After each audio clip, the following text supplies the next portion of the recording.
out in Marvel Comics. Hello everyone, I'm Kevin, otherwise known as Forum BX257, your friendly neighborhood 1980s G.I. Joe reviewer. And today I'll be taking a look at the old Marvel comic run of G.I. Joe, issues number 101 through 110, originally published in June of 1990 through March of 1991, as reprinted by IDW's classic G.I. Joe trade paperback volume 11. Now I do have to warn you that this chunk of comic books actually has a lot of tragedy in it. We do have things like Snake Eye's first words, but there's also things like Stalker and Storm Shadow being wanted fugitives of the US government and having night creepers come after them. And most importantly, there are 7 G.I. Joes killed in action in these stories. Issue number 101 is titled The New Guard. Mutt and Spirit, with the help of an ex-soldier named Russ, set up a resistance to fight the Cobra brainwashed town of Millville. Meanwhile, the Joes are sent on a joint mission with the new October Guard to Sierra Gordo. And Snake Eyes watches over the comatose Scarlet when her sister shows up to pull the life support and end her suffering. This is the first appearance of October Guardsman Lieutenant Gorky and Sergeant Misha. Issue number 102 is titled, What Did He Say? In this issue, the Joes and the October Guard are in a losing battle against Darklon in Sierra Gordo when their retreat is blocked by Tukaro tribesmen. Will they be friend or foe? Mutt, Spirit, and the ex-soldier Russ continue their battle in brainwashed Millville, and Snake Eyes reacts to the termination of life support to the comatose Scarlet.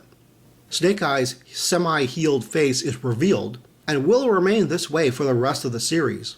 Oh, and he says his first words in the series too. Issue number 103 is titled, Amazing the Welkin. I have no idea what the title is referencing. Welkin is Old English for sky or heaven, so maybe it means to amaze the heavens? Any viewers ever heard of this old saying?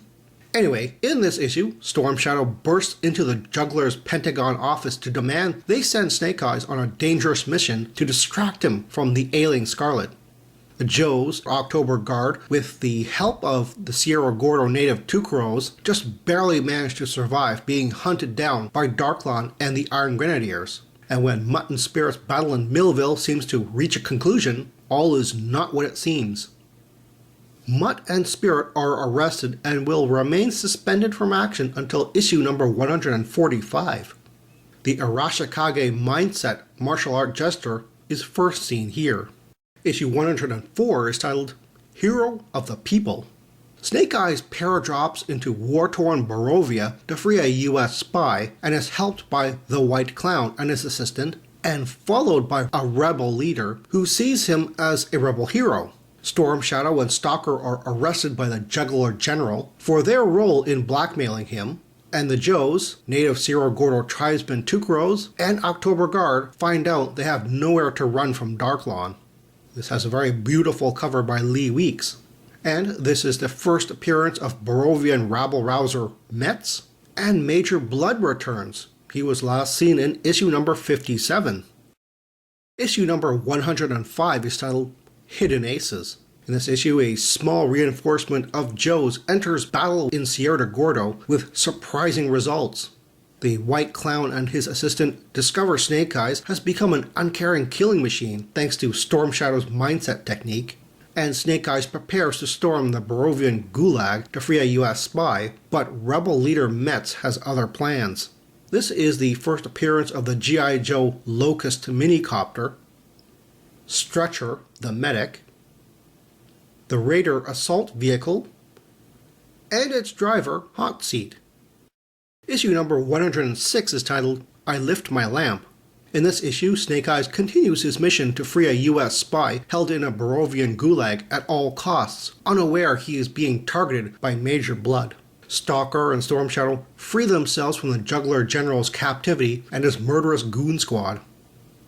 This is the first appearance of Magda, although she is first mentioned way back in issue number 66. Issue number 107 is titled Enter the Night Creepers.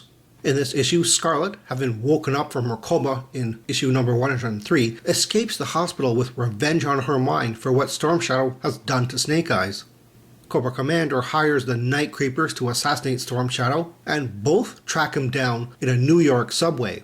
Who will get the drop on Storm Shadow first? This is the first appearance of the high-tech ninjas Night Creepers, led by Night Creeper Aleph. Issue number 108 is titled Apparent Conclusions. In this issue, the Joes are sent to the Middle Eastern country of Trucial Abysmia to destroy terror drones bordering the friendly country of Benzine, when they are all caught in a trap. And Snake Eyes returns to the US to help find and heal a badly wounded Storm Shadow. This comic has an unusually short page count, 17, as does many of the following comics, since several pages of the character bios were added to the G.I. Joe comics from issues number 108 to 111, none of which are reproduced in IDW's trade paperbacks, unfortunately. This is the first appearance of fictional Middle Eastern countries of Trucial Abysmia and Benzine. First appearance of the Cobra Rage urban assault vehicle, and the first time Wade Collins' son is actually named, Sean. He will make another appearance in issue number 155, but the name is spelled differently. Issue number 109 is titled Death in the Desert.